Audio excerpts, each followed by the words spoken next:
Good morning. My name is Steve Bisbee. I am the president and CEO of eOriginal and one of the co-founders. Speaking to you today from the warehouse at Camden Yards, the headquarters of eOriginal.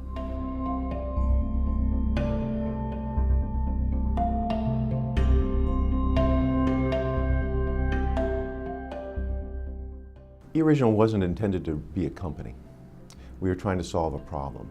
So in the late 80s and the 90s, I was involved in land development. I had been a real estate attorney. I'd been at what was then Venable, Bache & Howard, and then worked with Abramoff Newberger for many years.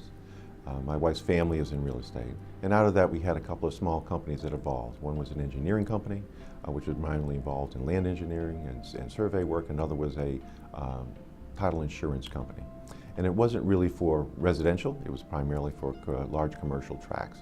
And the title insurance company doesn't measure value by the number of transactions you do. They measure by the dollar value, as most insurance companies do. We were a small company, but we had some significant transactions. And so we caught the eye of some of the title underwriters.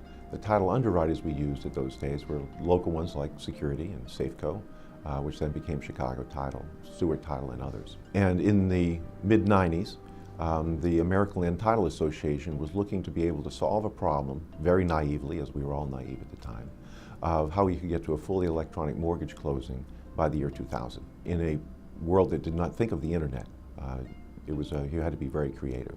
So they formed a committee and asked me to join that committee to look at the different problems that you'd have to overcome to accomplish that.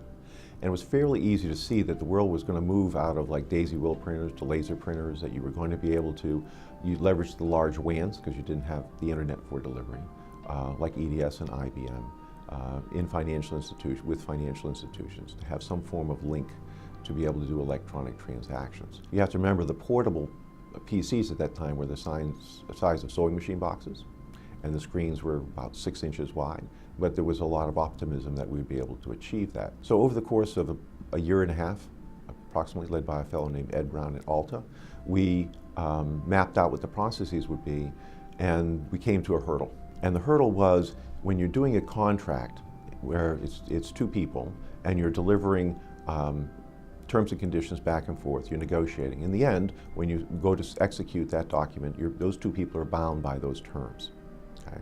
And it doesn't make any difference if you sign one copy of that contract or you have 3 or 4 copies of the contract. But when you move into financial services, in the mortgage, we were focusing on mortgage, there's an instrument in the transaction which is more than that. It is the mortgage note. And the mortgage note is a negotiable instrument.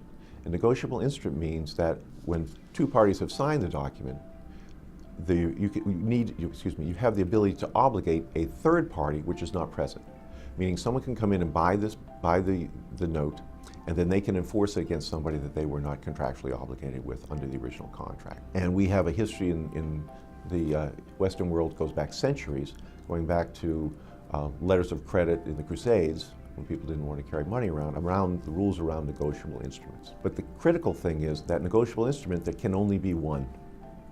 And it has to be able to be sold. So in an electronic world, how can you establish that there's only one of this digital information object? Because you can replicate it 1,000 times, there'll be no differentiation between them. And even if you could, how could you take that information object and actually sell it, transfer it to another party, where they would be able to get the holder due course, rights and privileges, to be able to enforce it against the borrower? Okay. So there was no technology that was available to do that. And that was the problem. So it kind of put the halt on us being able to go forward, of being able to take that information object and treat it as if it's a message. So I'm able to take the message, I'm able to send it from Fred to Mary. Mary knows it came from Fred, knows that Fred, hasn't been changed in transit, and so she can rely on that message to take an action. We added some additional things to that technology, including atomic date and time stamping, some other materials that would be captured within that shell or seal that is created by the digital certificate. And so you could determine that there's only one, even if another one was created a microsecond later. And you could also determine who owned it, if you have the right infrastructure. So we had conceptually the ability to create an information object which could become a negotiable instrument. So I took that concept to the large title underwriters, and Stewart Title was very interested in trying to make this work and to support that. But he said, this is Stuart Morris, said that we don't control the business. So if the lenders will do this, then we would support it. I said, I'll be right back. So I went and spoke to some of the major lenders involved in the mortgage industry. Did my PowerPoints, did an explanation, made the technology look very simple. They said this would be great as well. But if Fannie and Freddie won't buy this, then we're not going anywhere either. So got an introduction to Fannie Mae through a number of these lenders.